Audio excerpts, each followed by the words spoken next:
Hello, I'm Dr. Stephen Hassan, and I have with me today Kevin Price. Kevin is a former member of a cult group called Move, which many people will not even remember unless they are old like me. No, just kidding. But back in the 80s, there was a horrible firebombing that took place in Philadelphia, I believe. Anyway, Kevin, you contacted me recently and said we had talked 14 years ago. Tell us your story and what people should know about Move, please. Sure. So I encountered the Move organization when I was 14. That was in 1997, and I picked up a flyer at a punk rock show, and I was, a left-leaning, rebellious teenager, and their worldview kind of felt like it supported my existing worldview, and there was a lot that was intriguing, and I wrote a letter and received a book called 25 Years on the Move, or 20 years at the time, which was like the official Move version of their history and So the their group is called Move, Move. exactly, Oh, yes, and okay. their belief system, which at first glance appears to be almost like a Thoreauvian back to nature mixed with black radical 1970s kind of politics, which was very appealing. Um, and I started doing support work around 9 of the members who were imprisoned based on a confrontation with police that happened in the 70s.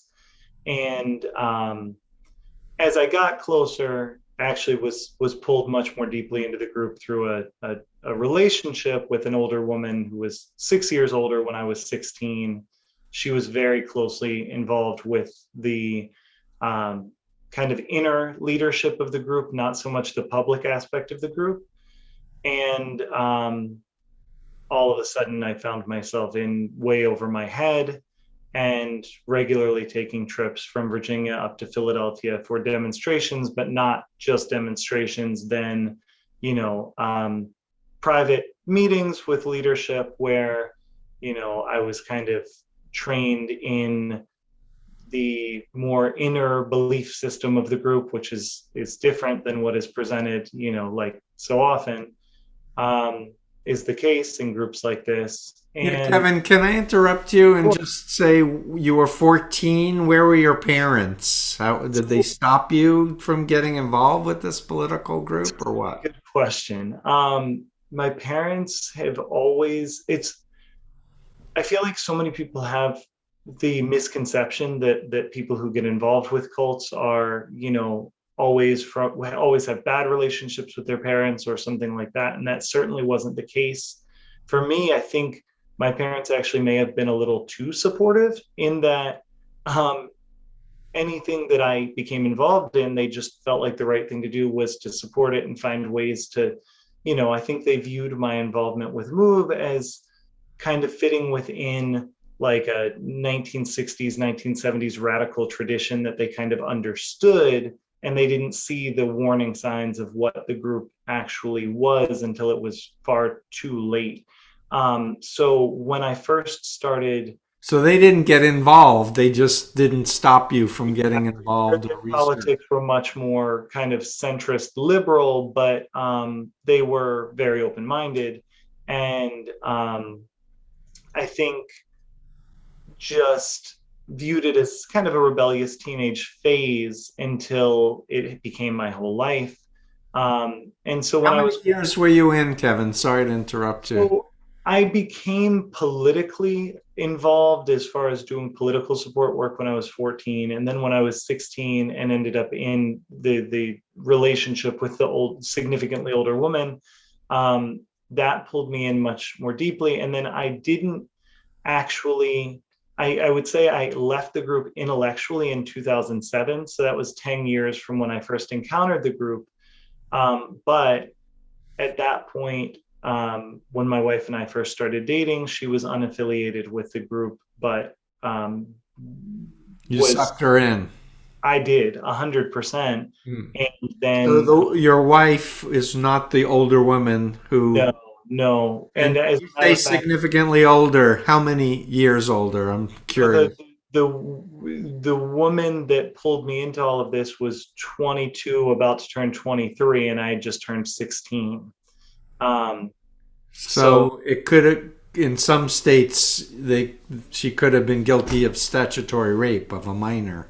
yes, and that was an incredibly complicated situation for all the reasons that you would think. And that was, I would say now, a coercive relationship. It was a relationship that I really didn't have a desire for, but I also kind of had a people pleaser personality and didn't really know how to say no to other people very well. Um, Right, and being a young man with hormones, having the attention of a woman, yeah, is hard to turn down, I would say, for most young people. exactly. And so when we split up, I was actually just about to turn 18. So the relationship lasted a little more than a year and a half. And that was actually the pretext for one of the leaders to say, "Oh, you're having a hard time, you're heartbroken, this is emotionally difficult. Why don't you just move up to Philadelphia for the summer? And, you can spend time up here with us." And so Do you the think that was intentional, Kevin? Just out so of I curiosity. actually, so that woman has since left, like she actually publicly left the group in 2004. So quite a bit earlier than I did. And I've since reconnected with her and have kind of come to understand how all of that transpired. And it seems like that wasn't orchestrated, but that it fits within a larger pattern within the group that has occurred so many times that it seems like, even though in our particular instance it wasn't, it that relationship pattern just kind of matched something that reoccurs throughout the Oh, group. that happens all the time, actually, where there's not a single person ordering someone to do something, but it's modeled so that there's a group messaging that this type of thing is okay. I mean, as a recruiter in the Moonies, we went after people and made them feel like we wanted them to fall in love with us to bring them into the group. And as soon as they got involved with the group, we cut off and got busy and connected them with other people. So Yeah, this is a very common tactic to recruit people into cults. and they definitely do. Within Move, they do the same thing. People typically don't reveal whether or not they're married so that they can, flirt with people who may be interested in the group, pull them in, and then set them up with someone who's single. And that just plays out time and time again. Hmm. So once I was, even though it was a relationship when I was 16 that I wasn't seeking, a year and a half or more with someone, and I became very attached. And then I was heartbroken or devastated, my first big relationship ending. So I was in the perfect emotional state to be, encouraged to move up to Philadelphia. Meaning you are susceptible and vulnerable. I was very vulnerable. And initially, the idea was that I was only going to move up for 3 months because even though I was identified with the group, I still had other plans of, following a more traditional path after high school and maintaining connection with the group. But when I moved up for the summer, it was under the pretext that I would be volunteering at the office of a group called International Concerned Family and Friends of Mumia Abu Jamal. And Mumia is, he was on death row at the time. He's been closely affiliated with MOVE since the 1970s. And there is an international political movement to try and get him a new trial, which is independent of MOVE, but that MOVE, with their connections, has used as kind of they've siphoned support away from that movement to support their own enterprise. Interesting. So would you call Move a political cult, or like how would you describe it for the layperson who's So never? my understanding of this, since I've been talking to so many people who are raised in it, has shifted a little bit. Um, I maybe 5 months ago, before those deeper conversations took place, may have called it a cult that that disguises itself as a revolutionary organization. Hmm. Um, at this point, I would say that it feels to me like a cult that camouflages as a revolutionary organization that is also a crime family, because there's just so much, but there's not just a political element. There is a religious belief system that is very much at the center of what Move is. But when you're on the periphery, it looks like something like a kind of back to nature Black Panther Party. Um, but as you move closer towards the center, the religious element is the primary, and the political structure of the group seems to be more so a recruitment tool than and So say also more about the religious beliefs. I'm curious. Like, how would so you characterize that? okay, so the religious beliefs in a nutshell are that all of humanity's problems started with humanity violating quote unquote natural law. And so it's a reinvention of Christianity in that it's not an explicitly Christian group, though the structure is very Christian in the the, the founding myths. The idea is that, and you don't learn this explicit part until some years in, but the idea is that the first violation is the word they use instead of sin, of humanity was harnessing fire in order to cook food, control environment. So essentially, a former member has put it as simply as the first violation is human consciousness. The ability to make choices is which is not dissimilar from the story of the fall in, in Genesis. But so they believe that that is the origin of all problems, and that the founder of Move, who was a man named Vincent Leapart, who took on the name John Africa, is the perfect person. Like, everything he said is 100% true, and that he is the person who's been put on earth to lead humanity away from civilization and back into a state of living in harmony with the natural world. Um, which, He was a messiah figure, just like my former cult leader, Sun Myung Moon. yes, yes, certainly. And he was very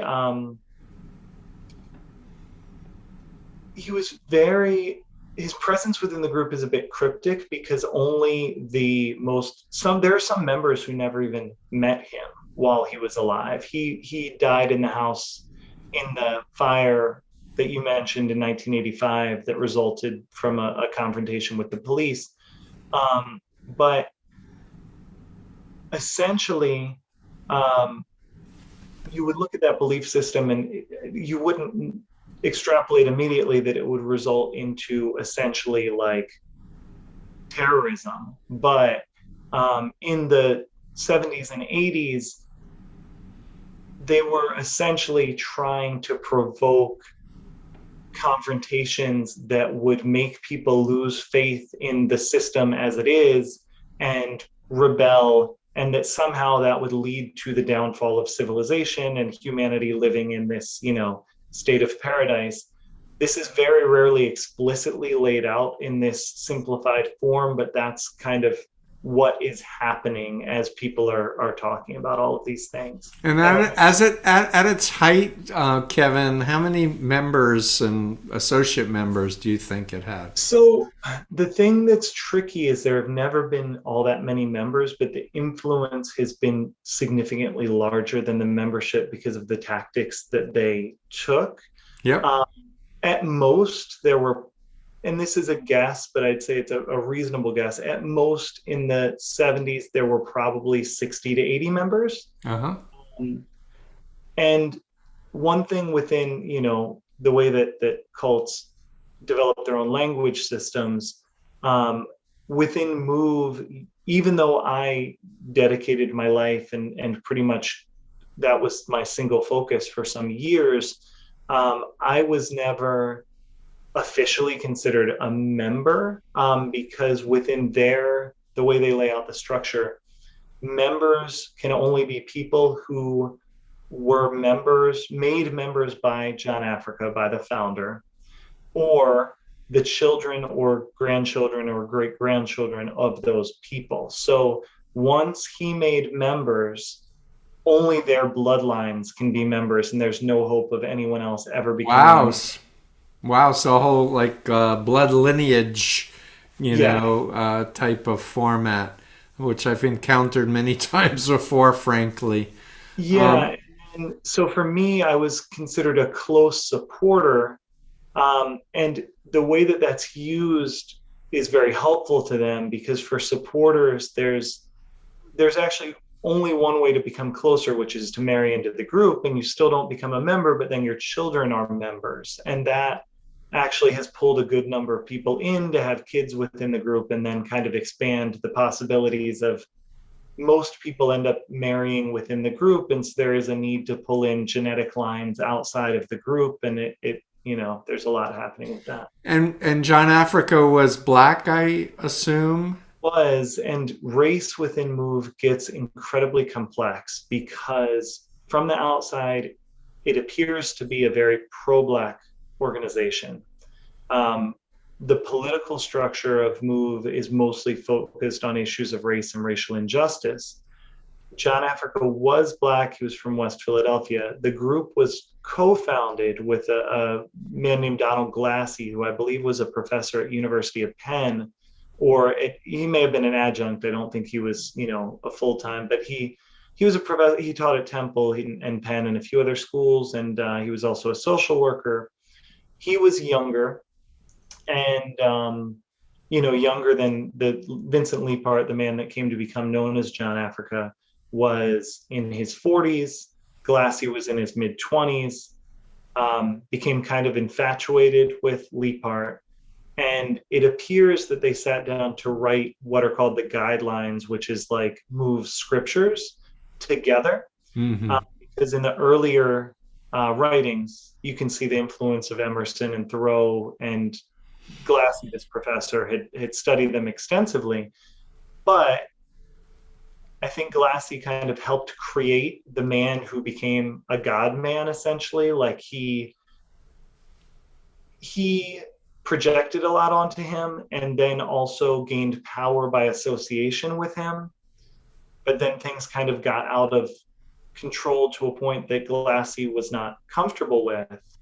And in the late 70s, he turned state's evidence and ended up testifying against the founder of the group on charges that should have landed the founder in prison for up to 200 years in federal prison, on weapons, explosives, drug sales, money laundering, all sorts of things like that. And so he made an effort. And I say this, I don't think that Don Glassy was innocent in these matters, and kind of co-created what became a catastrophic thing.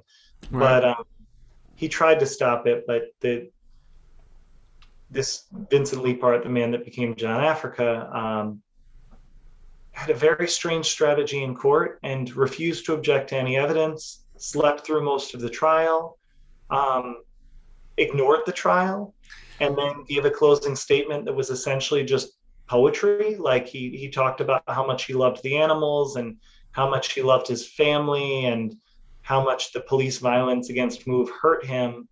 And the jurors were moved by his closing statement, and he was found innocent on all charges. And that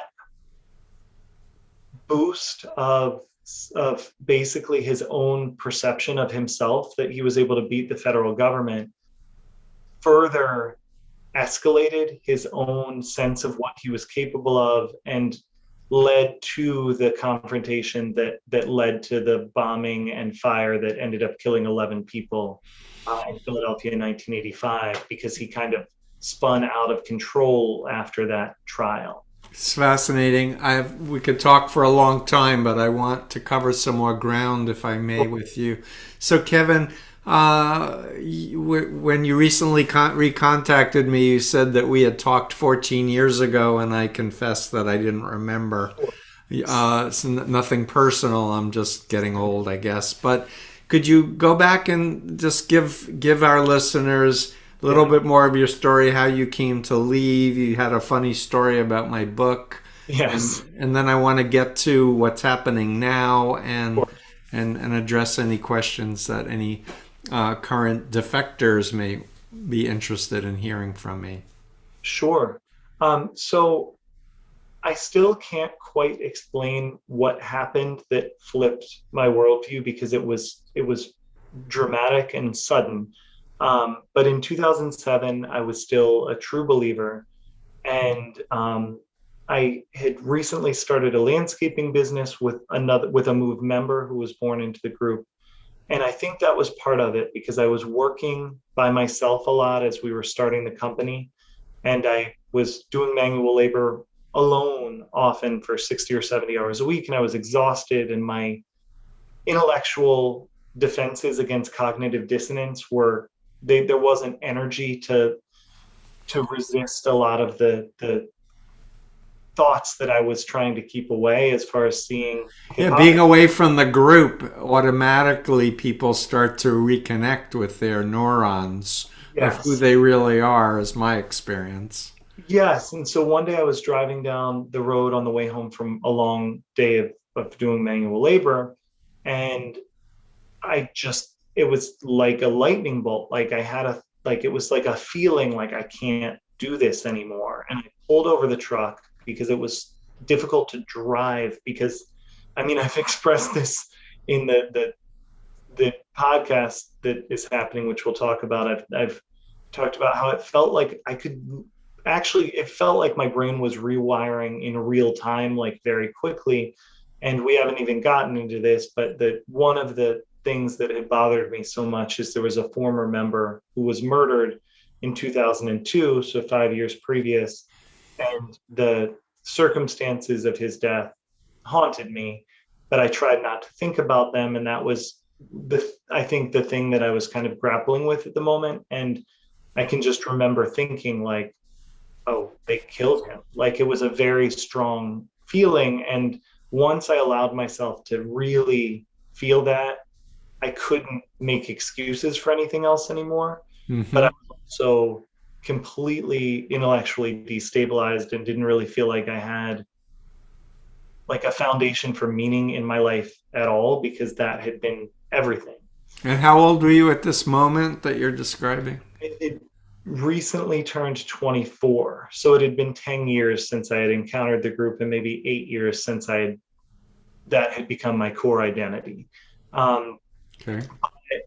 um, my wife, who I unfortunately helped to pull in, still had very close connections with the leadership, and there were a lot of her relationship with the group was always a bit different than mine, and she wasn't as confronted by the hypocrisy in the ways I was, just because the way that they pulled us in and worked with us was um, for her a lot more interpersonal and familial, and for me, because it started off political, there were just dimensions to our relationships that Sure. made us view the group differently. Sure. And so I attempted to slowly and carefully have conversations with her, but it wasn't really possible or well received. And it was terrifying because I was afraid of losing her in the process. And then I reached out to some former members or close supporters who left, and they said, this one person I talked to me for a couple hours, but said, I really don't feel safe talking to you until you've left. And it's clear that you've left because I'm just worried that you're taking information and giving it back to the leadership. And I understood that, but I wasn't in a position to actually physically leave. I felt like I had to live in both worlds. And I was very confused and frustrated. And so I remember I went, instead of looking on my home computer, I went to the public library and looked up books on cults. And I found yours, which was it called Breaking the Chains at the time? Or what was So I had a book in 2000, Releasing the Bonds. the one? Yeah, It was, I have a copy over here. Does that look familiar? that was definitely the one. And Uh-huh. Because mostly people usually see combating cult mind control, but that was Right. the second book I wrote. Okay, so I went to Barnes and Noble. Well, I checked the library. The library didn't have it because I was already at the library. So I went to Barnes and Noble, and they didn't have it in stock. And for some reason, and I don't quite know why, in order to special order it for me, they I was required to pay for it, which didn't make a lot of sense even at the time because I had special ordered things before. But so I bought the book and it like very intentionally in cash because I was just so paranoid about anyone finding out that I'd purchased the book. So I bought the book. It was going to arrive in, I don't know, 3 to 5 days or something like that. And I asked them, don't even call me to let me know that the book is in. Just I'll come back in a week and see if it's here. And so I went back and the book was there. And I had taken the day off of work without anyone knowing. And I went and sat in the back of Barnes and Noble and read the entire book from cover to cover and tried to internalize as much as I could. And your phone number was in the back of the book, which I expected would have been, answered by a secretary, and there would have been a lot of hoops to jump through to talk to you. And I put the book back on the shelf that I had already paid for, hoping someone else would find it. Didn't feel comfortable taking the book out of the store, but I went out into the parking lot and called you, or called your office line, and you answered the phone. And I was shocked that you answered the phone. And we talked, I don't know, maybe 30 to 40 minutes. And you talked about a few different possibilities and ran by the idea of possibly, you like, we were living in Philadelphia or in the Philly area at the time, and I believe you may have been in New York at the time, or coming Boston, probably in okay. the 2000s. Yeah. So you offered that if we came up for, you asked if there was anything my wife liked to do in the city, and I said that she liked to go to shows on Broadway, and you were saying, well, one option would be you could go up and I could try to speak with her, but there is a chance that that won't be well received, and that could, but that's a risk. You have to figure out whether you're willing to take that risk, or you can continue to try and approach things slowly and have these long, difficult conversations. And that was the approach that I decided to take. And it ended up being uh, slightly over a decade. But it was incredibly difficult because at a certain point, I revealed my hand a little bit too much, and the leadership understood that I was no longer a true believer. And so then they were actively trying to split us up so that they could keep her. And so it was, And did you have children together? we didn't, and this is we do now, but not, we actually waited until we were both on the same page with all of this. And fortunately, we were together young enough. I was 19 and my wife was 21 when we got together. We were young enough that that was still a possibility. Tragically, one of the things that Move does is they keep people who were born there dependent and there by force is the correct word, by forcing the people who were born there to have children starting as young as 12. Um, That's terrible. yes, one of the women who just publicly left and went into hiding um, became pregnant at 12 against her will.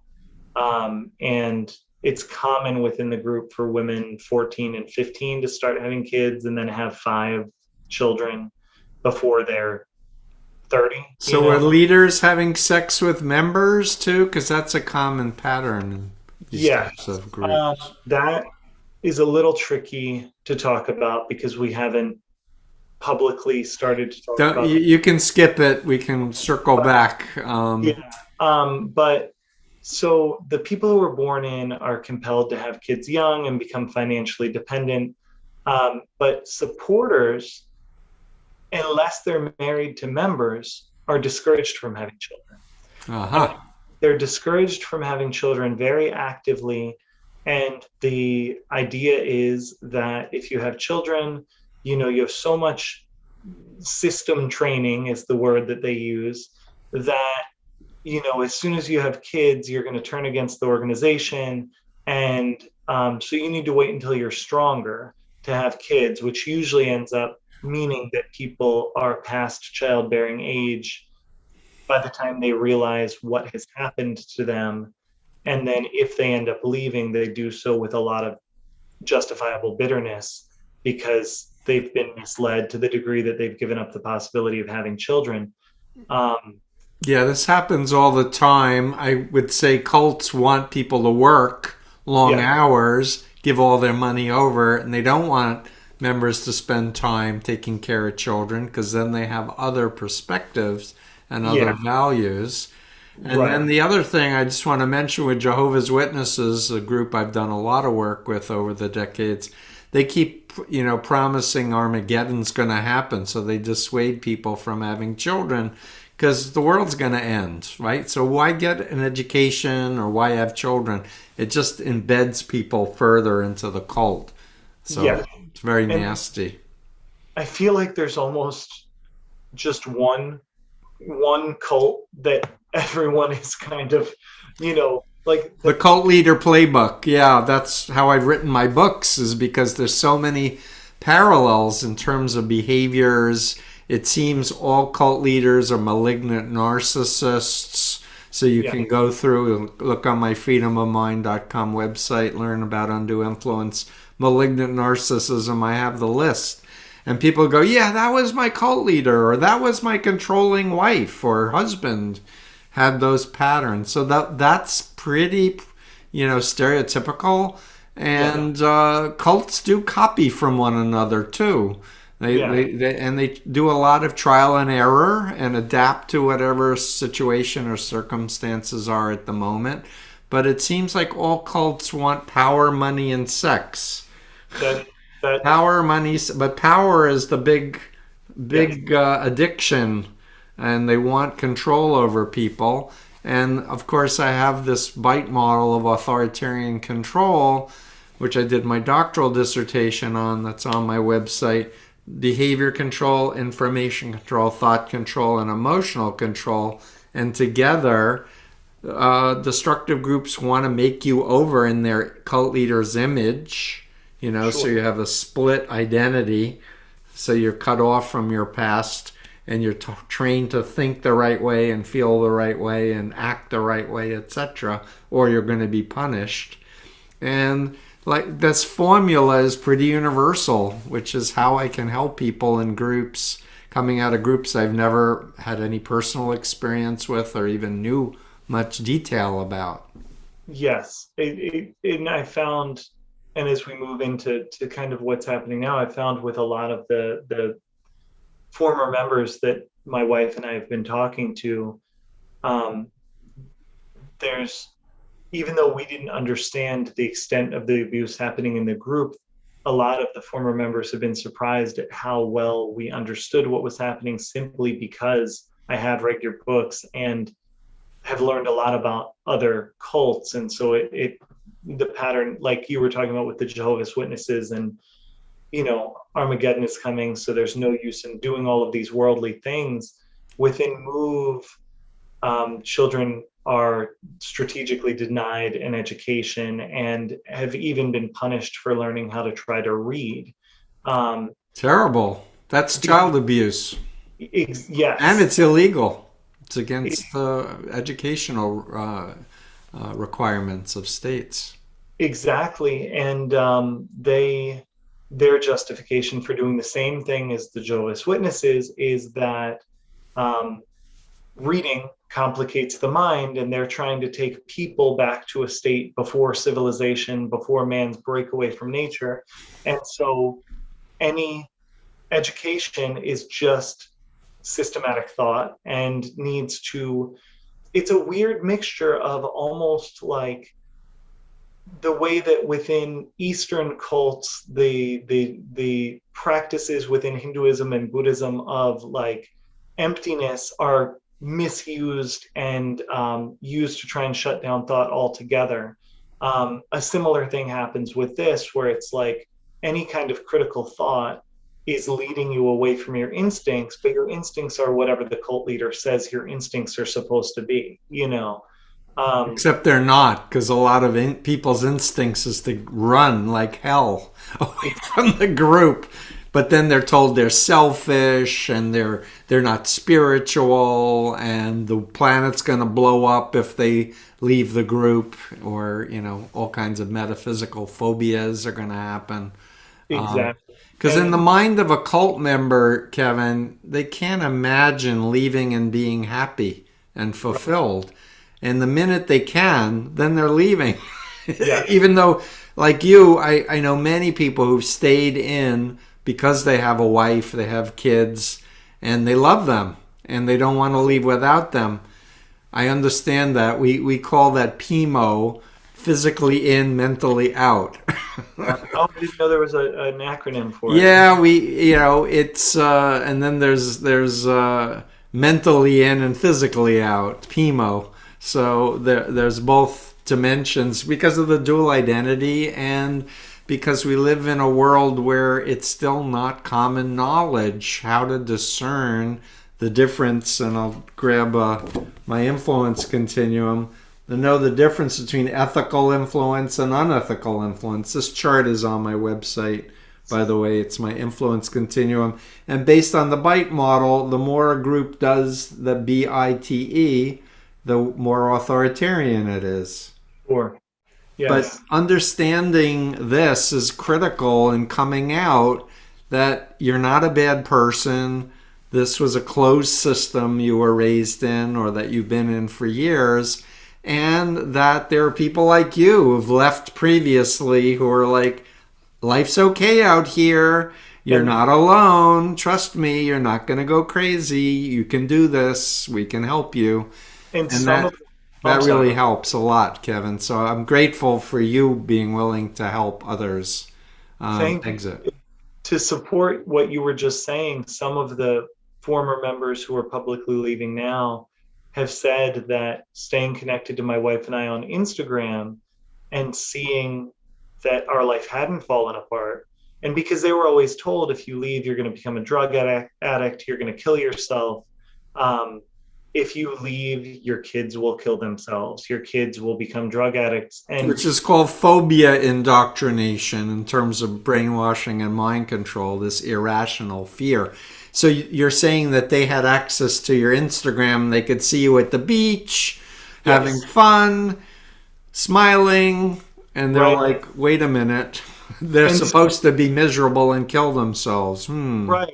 And still being good parents and caring about all the causes that led us there in the first place. So there's this idea that when people leave, because it's a group that at least appears to ground itself, though it doesn't, in kind of a leftist revolutionary worldview, there's the idea that anyone that leaves is going to ally themselves with the government and is a CIA Right. agent or something like that.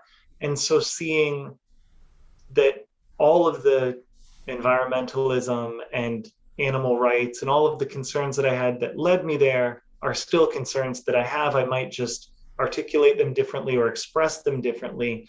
Um, in the 70s and 80s, there was no way for people within the cult to see that what the leaders were saying wasn't true. Like there was no way for them to follow up with people who left and see that, their lives were It's okay. very true. The internet has changed a lot for the good and for the bad, I might add, because a lot of people are getting recruited into cults like QAnon on the internet. And the issue evolves, but the critical thing is that understanding the difference between a legitimate fear where there's actual danger, like don't step on the rail at the railway station that has 100,000 volts in it, versus a phobia. Oh, anyone who leaves, they're going to die, they're going to be hit by a car, get cancer, kill themselves, become a drug addict, or whatever. To step back and go, oh, all cults put phobias in people's minds that they can never leave and be happy. Yes. And in fact, in chapter 10 of the updated book of releasing, the one that you read, is this one. And in chapter 10, I have 4 pages single spaced of the most common phobias that I've worked with in in my work. And it really helps ex-members to just see the list and go, oh my God, they told us this one and this one and this one. And it's like a formula. And this guy wrote the book in 2012, not about Move or not about the group you're in, but about all the other cults. And they're like, oh, that's the pattern. I get it now. Yeah, and So, once you see the pattern, it was so hard to not want to shout it from the rooftops when I was around people still in the group, because it's understandable all the defense mechanisms that are in place to not allow you to see it, but once it's that visible, it's very frustrating to be around people and not be able to talk about it. And so I guess to bring things to present day, um, there's way more to explain than there is time for, but a very quick summary. and we Is need that, to point out you've done blog posts and yeah, podcasts. We'll link to all of those yeah, too, but keep going, please. sure. So the thing that I mentioned that had haunted me, that kind of led to me intellectually leaving, was a very suspicious murder that happened in 2002 of the ex-husband of the leader of the cult, and her name is Alberta Africa. Everyone in Move takes the last name Africa. Her legal name is Alberta Wicker. She was married to the founder of the group, and he perished in the fire in 1985. And then when she was in prison, and this story speaks to me because there's similarities, he was this young suburban white guy who started writing to her in prison, and she was 20 years older than him. And when she came out of prison in 1988, he was brought in even closer to the group. And when he was in his early 20s and she was in her early 40s, they ended up getting married and having a child together. And some years later, he realized that he was in a cult and that he wanted to get his son out.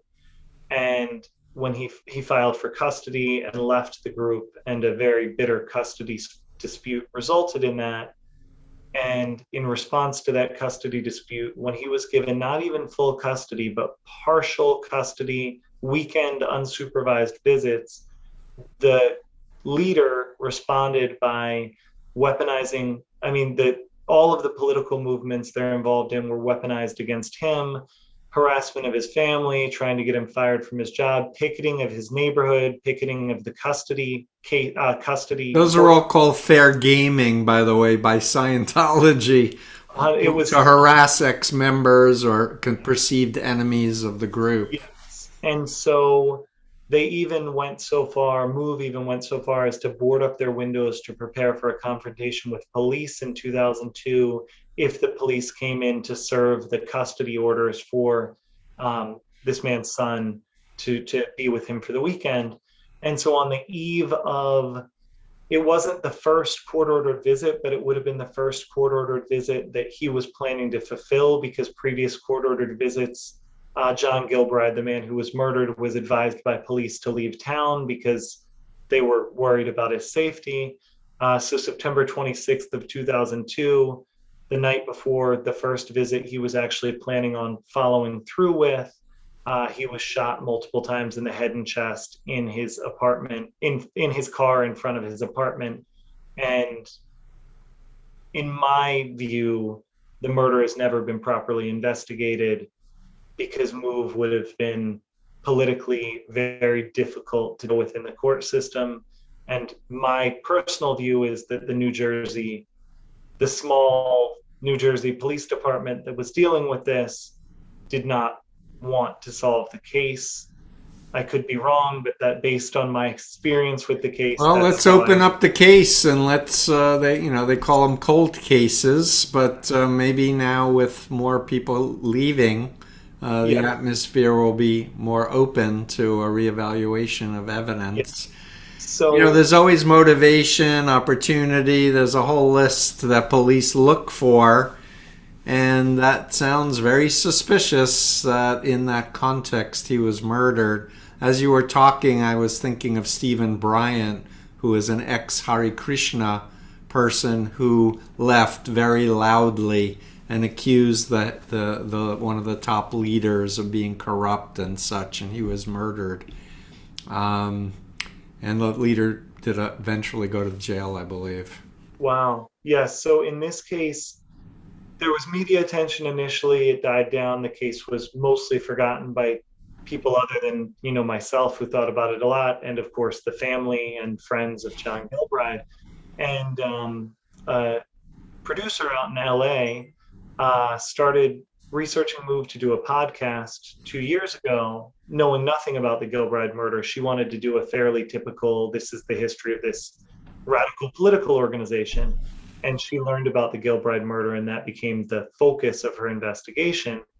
And she spent 2 years now digging, I believe, deeper than law enforcement ever has. And she contacted me a year ago, and we started talking, and I felt a moral obligation, even though I don't know exactly what happened. I participated regretfully in the harassment campaign against this man, John Gilbride, and his family. So I felt like I had a responsibility to at least publicly talk about what I had participated in. And kind of synchronistically during the process of this, a young woman who was born into Move, the one who had a child at 12, who in Move was known as Pixie Africa.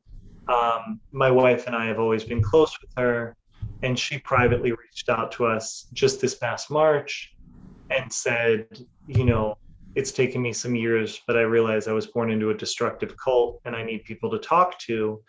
And so we started talking, and as we built trust together, I let her know about the podcast project that I was involved in, because I didn't want her to feel betrayed that I was speaking publicly if she didn't have knowledge. And when she learned that, she said, I want to go on the record with everything I know, and I want to use that as protection in order to leave the group. And that's a very smart thing to do. It's what I did when I left the Moonies. I made recordings of everything I knew. I made copies. I put them in different lawyers' safes and told the group if anything happened to me, there were instructions to make a lot of public reveals about the group. So I think it's smart. Wow. Yeah, that's pretty much exactly what we did, and made sure they were aware that the copies are held in multiple places. And in the process, there were people that we thought were in a similar place intellectually, though they were still, it's complicated because everyone is familially connected. And the thought of losing your parents and all of that is terrifying. But so we put out feelers and wanted to see if anyone else wanted to do the same thing. And there were many people who wanted to, but didn't feel it was the right time or were afraid to do so, which was totally understandable. But two others, a young man named Josh and a woman named Whit, who was actually born into the organization in the 70s, so she had experienced a significant amount.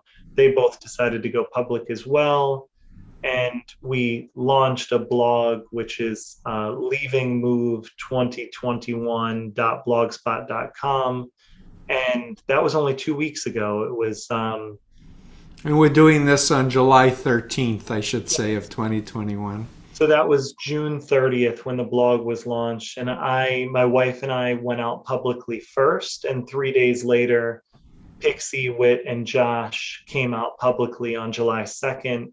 And that was timed with the release of trailers for the podcast, which don't reveal nearly the extent of what has been recorded, but reveal enough to let the leadership know that everything is on record now. And the thing that's been really hopeful is since then, 4 more people who were born into the group as members have publicly left. Some longtime supporters have publicly left. And it's created an atmosphere within the group where even the people who aren't comfortable being public have felt comfortable telling the leadership that they don't want any connection with them ever again. And the leadership... And there's strength in numbers to have a bunch leaving together. And I want to support this effort, which is why we're recording this, and we'll do a blog. And I think that able to offer pro bono, like group Zoom type thing to answer folks' questions. I'm going to need to wrap up, Yes. but I'm wondering if there's any last thoughts that you want to make sure we get covered. One question, and I'm sure that more will be able to be addressed in your generous group Zoom. But for a lot of people, and I'm wondering how this has happened in other cults, there's a deep attachment to the belief system of the group itself, and a lot of the kind of cultural signifiers of the group and things that provided shared group cohesion and identity. And I would say that people who have left publicly have a revulsion to those things, is probably not too strong a word, but some who want to break ties with leadership still want to hold on to a lot about the group that they actually did find affirming in their own experience. And I just kind of wonder what you've seen with how that is possible to happen in a healthy way, or if that does ever happen in a healthy way, of people kind of holding on to aspects of the group while trying to disentangle it from its roots of kind of control and manipulation. Yeah, that's a big question, and all I can say generally is there's a big difference between people born into a group or raised early in their lifetime in a group and people like myself who was recruited at 19. I think it's a journey of healing, is a little bit like peeling an onion. There are all these different layers. And the most important thing that I want to tell people is you need to be safe, in a safe place where you're sleeping and eating and exercising, connecting with healthy people. And if there are cousins, aunts, uncles, grandparents that people cut off from in the cult, I would definitely encourage people to reach out and say, Grandpa, haven't talked to you in my whole life, but I'm now leaving this group and I am looking to connect, and get help financially if they can. But you need safe housing, you need sleep, and then start reading books, watching YouTubes, learning about mind control and other cults is very, very healing. And kind of, the question is, what's normal? Like, if I wasn't in the cult, what would be healthy groups that have some of the good attributes? You were mentioning this earlier about rights, human rights, and racial equality, etc. And connect with healthy groups. But there is an unpacking of the indoctrination, like we were talking earlier about phobias, and really the cure to phobias are rewiring your own brain to realize, like for people who have phobias of elevators, they're deathly afraid of getting in an elevator.